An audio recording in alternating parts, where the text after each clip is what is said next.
continue our show, this next song is a song that I've always,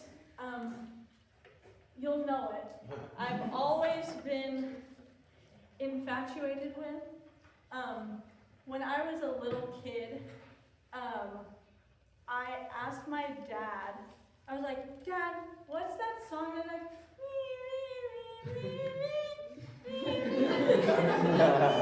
and he was like, oh, that's the Love May Duet. And I was like, how do you know that? Are you sure it was your dad? Because it was my ringtone on my phone. It was definitely my dad. I remember because I was like, how does this guy know it? He's literally an opera singer, so. But I had never sung that song. Yeah. Anyway, so I've always wanted to sing this song because it's just like really awesome.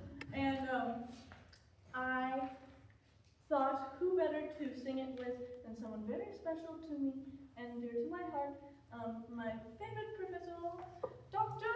Gajula.